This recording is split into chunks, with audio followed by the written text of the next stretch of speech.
उमा काकूने आजीला पक्क पटवून दिलंय की ही फॅमिली खोटी फॅमिली आहे, त्यामुळे त्यांचा कडाडून विरोध आहे. बर, पण ओम काय म्हणतोय? ओम काही म्हणत नाही. ओम नुसता भांडतो. आणि हल्ली तर काय माझ्या घरच्यांना काही वाटेल तसं बोलायला लागले. मग सगळं बिनसत माहितीये. ईशा, पण काहीतरी निर्णय घेण्याची वेळ आली आता. असं नाही चालणार. गोष्टी अधिक बिनसायच्या आत काहीतरी करायला हवंय. मी प्रेमात पडून चूक केली का आशू?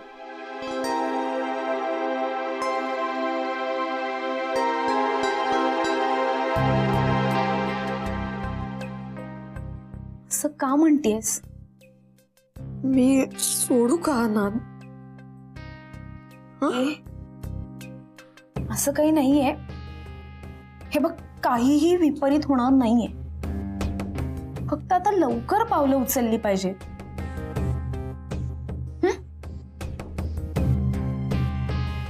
तू आहेस ना माझ्यासोबत? मी आहे. सगळं नीट होईल. आपण करू.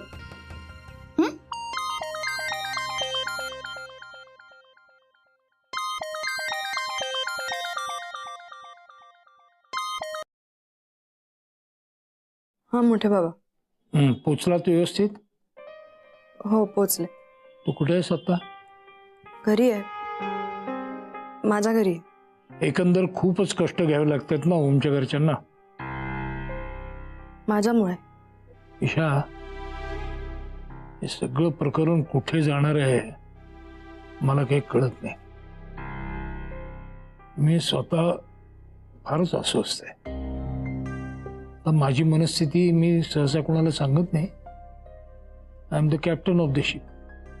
पण आज राहुलं नाही म्हणून तुला फोन केला. बोलू शकतो का 2 मिनिटं? असं का बोलताय तुम्ही मोठे बाबा? बोला ना. ईशा, तू ज्यात पडलीस ना ते भयानक किचकट होत चाललेलं आहे. आणि तू कसं काय निभावणार आहेस हे मला काही कळत नाही. मला काळजी वाटते. असं नका बोलू प्लीज मोठे बाबा. असं नका बोलू. मला हे सगळं असं बोलावं लागतंय कारण ज्या तऱ्हेनं तुझी आई वागली आहे ना आज, ते फार अयोग्य होतं. आणि तुला वाटेल की आता उमा माझ्याशी काहीतरी बोलले असणार, तर तसं ते अजिबात नाही. अयोग्य म्हणजे काय? अगं अयोग्य म्हणजे तिनं परस्पर निर्णय घेऊन आज त्या सगळ्या लोकांचं मानपान केलंय. आपण स्वतःला पुढारलेली माणसं म्हणून म्हणवतो. तिच्या आजच्या या कृत्यानं 25 वर्ष मागे जाऊन पडलोय आपण.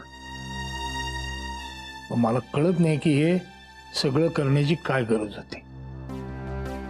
पण या सगळ्याला ती एकटी जबाबदार आहे असं नाही. तुझं हायपर असणंही त्याला कारणीभूत आहे. माझं? मोठे बाबा, मला माहिती नव्हतं आईने सगळ्यांसाठी काहीतरी आणलंय. आणि मला हेही माहिती नव्हतं की आईने आपल्या घरात कुणाला काही न सांगता हा प्लॅन ठरवलाय. मला नव्हतं माहिती खरंच. हो, पण तुझ्या प्रेमाखातरच हे चुकीचं कृत्य तिने केलंय.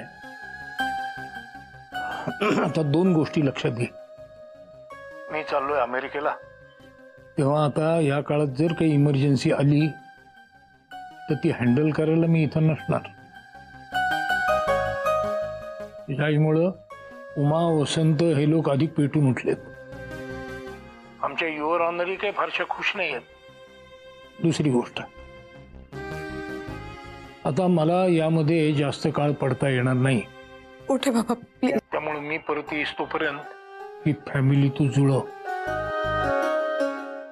नाही तर मला तुझ्या पाठीशी उभं राहणं शक्य होणार नाही. I've lost it, मोठे बाबा. I've just lost it. मला हे जमणार आता आहे. ए, रडतेस काय? हा, अशी हार पत्करू नकोस. हे बघ, मी कधीही आजपर्यंत तुझं खोटं सांत्वन केलं नाही किंवा तुला खोटी आशा दाखवलेली नाही. आत्ताही मी तुला फॅक्ट सांगतोय आणि ती फॅक्ट जशीच्या तशी पोचणं हे गरजेचं असतं.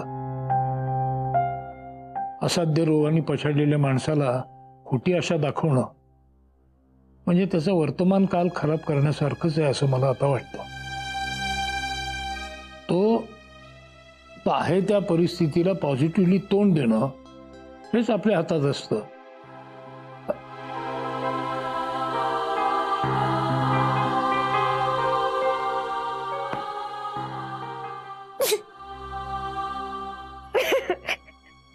ईशा, ईशा, काय झालं? हा, काय झालंय? काय झालं ईशा? सांगशील का मला काय झालं ते? हा? हा? मी नाही बोलणार त्यांच्याशी. मी नाही बोलणार त्यांच्याशी कधी. पण का?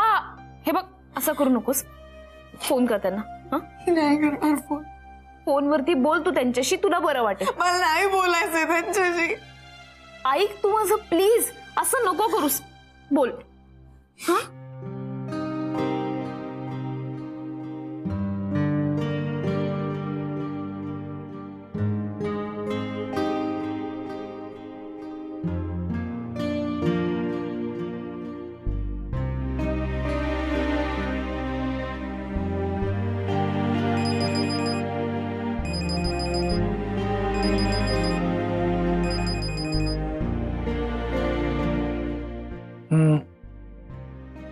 बोल बाळा, कशी आहेस आता? हो हो बोला. हे बघ, आपण जसा विचार करतो ना तसा आपला भविष्यकाळ ठरतो.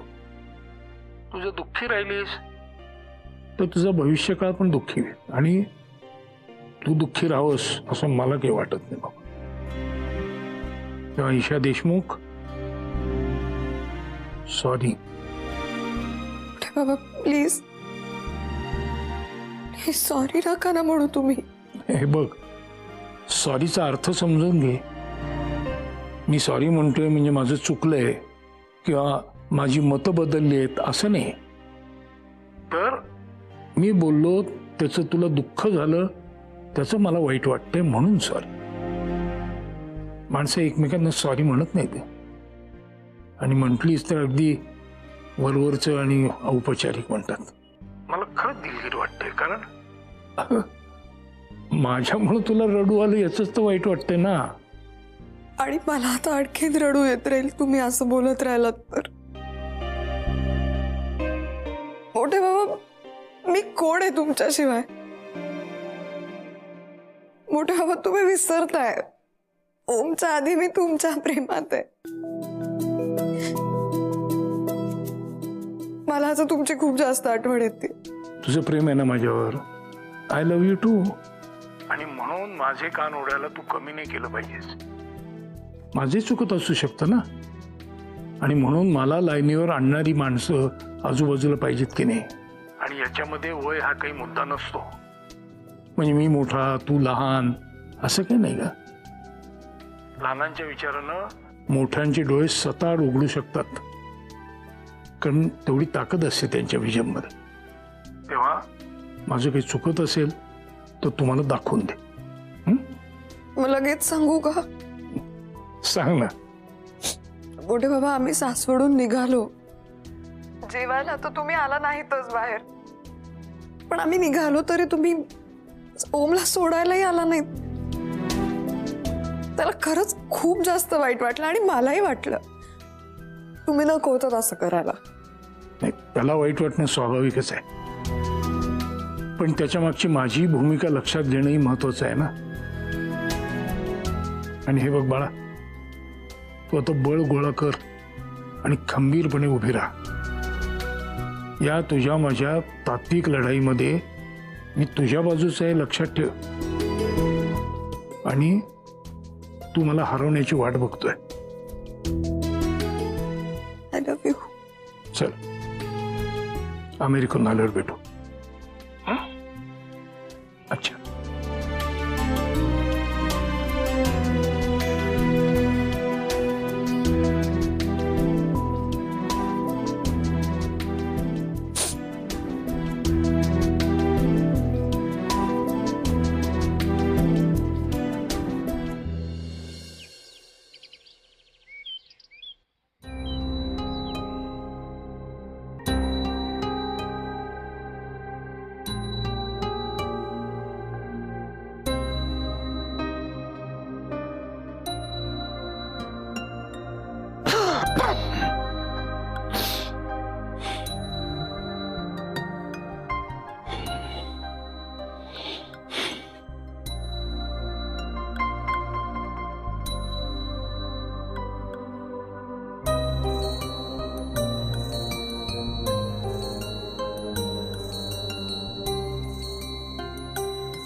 दादा ए सॉरी. अरे सॉरी ना, झोप झोप झोप तू. सॉरी, मी उठवलं का तुला? सॉरी, झोप ना आरामात. अरे मी उठणारच होतो मी. झोप लागलेली रे. तू मॉर्निंग वॉकला जाऊन आलास का? अरे मॉर्निंग वॉकला सकाळीच जाऊन आलो, पहाटे 4 वाजता. त्यानंतर मग घरी आलो, चहा बनवला, चहा प्यायला, मग थोडा वेळ अश्विनीताई भिड्यांची बंदिश ऐकली, पेपर वाचला. मग काय करावं सुचेना, म्हणून पुन्हा एकदा चक्कर मारायला गेलो. तो आत्ता येतोय. मी उद्यापासून मॉर्निंग वॉकला जायला सुरुवात करेन. अरे इडियट आहेस का? हे सगळं काही तू मॉर्निंग वॉकला जावंस म्हणून नाही सांगितलं मी तुला. नाही का? बरं, एक बरं झालं. मी आवरून देतो, मला ऑफिसला जायचंय. हो.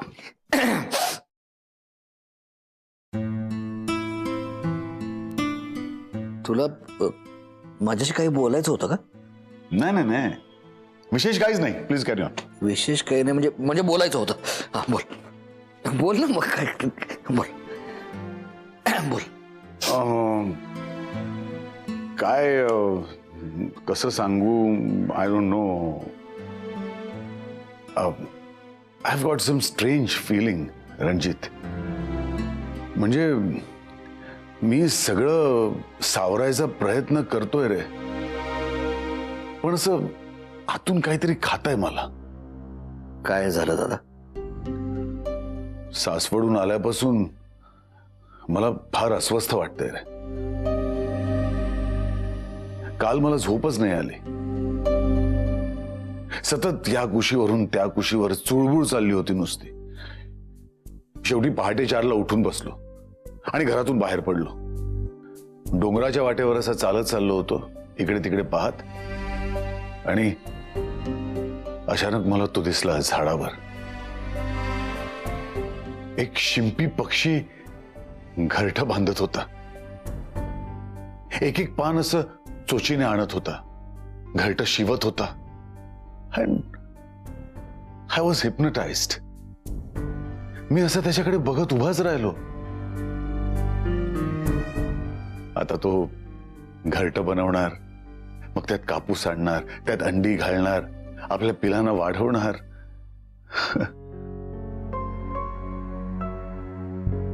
आणि अचानक मला काहीतरी वेगळंच वाटायला लागलं. म्हणजे आय फेल जेलस. मला त्याचा हेवा वाटायला लागला. अचानक मनात आलं की समजा मी असं घरटं बांधलं तर त्यात कोणी राहायला येईल का? म्हणजे त्यात मी कितीही मऊसूत कापूस आणला ना तरी तो बोचणारच सगळ्यांना. कोणीच नाही येणार माझ्या बरोबर. रणजित मला हे सगळं रिपेअर करायचंय रे. मला हे सगळं नॉर्मल करायचंय. मी काय करू सांग ना. माझी खूप इच्छा आहे रे, सगळं काही व्यवस्थित व्हावं. अरे मी गौरीला फोनही केला होता, तिने घेतलाच नाही माझा फोन. हे बघ, मला काही अपेक्षा नाहीये तिच्याकडून रे. मला फक्त तिला एकदा मनापासून सॉरी म्हणायचंय, इतकंच.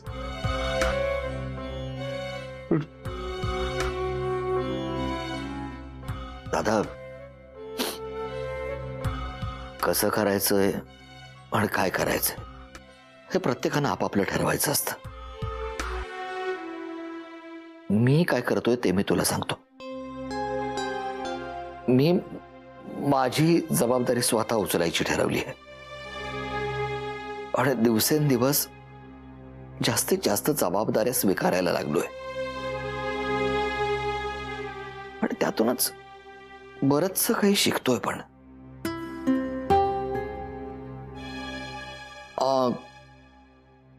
किंवा आपण असं म्हणूयात की ओम जर शिंपी पक्षी असेल तर त्याला कापूस गोळा करायला मी मदत करतोय. प्रमिला, ए प्रमिला, काय करते कोणाला माहिती. अगं उन्हा डोक्यावर यायची वेळ झाली आहे. आपण वॉकला जाणार कधी आणि येणार कधी? काय करतेस काय प्रमिला? ए प्रमिला, हो ओरडताय कशाला? जा प्रमिलाला पाठवून दे. आम्हाला वॉकला जायचंय, लवकर पाठवून दे. नाही, त्या नाही येणार आहेत वॉकला. येणार नाही म्हणजे काय नुसती घरात बसणार, पडून राहणार? काय आळशी बाई आहे ही. हिला नुसता आळस आहे, तिला काही करायला नको, सगळं ऐकलं पाहिजे. Good morning. Good morning. अरे अजित, कुठे वॉकला जाऊन आलास काय? वॉकला गेलो होतो पण आता नाही, पहाटे 4:30 वाजता. वा, बघितलंस? अरे यांना हेल्दी काही आवडतच नाही. काय आहे माहितीये का, जिभेवर ताबा आणि रोजचा व्यायाम हे कंपल्सरी आहे. तू बाजूला सरक, मी जातो तिला उठवायला. अजिबात नाही. हे बघ, मी काही डाकू दरोडेखोर नाहीये आणि या घरावर माझा सुद्धा हक्क आहे. तुला समजलं का? तू बाजूला सरक, बाजूला सरक, मी जातो तिला बघायला काय ते. अहो नाही, त्या नाही येणार आहेत. त्यांनी मला सांगायला सांगितलंय तुम्हाला, नाहीतर आज जाऊन त्यांना त्रास देत बसाल. मी त्रास देतो व्हय? असं मी नाही, त्या म्हणाल्या. सरक. अहो तू बाजूला सरक, तू बाजूला सरक. आता काही खरं नाहीये. आपण नुसते कानावर हात ठेवायचे. आलेच मी.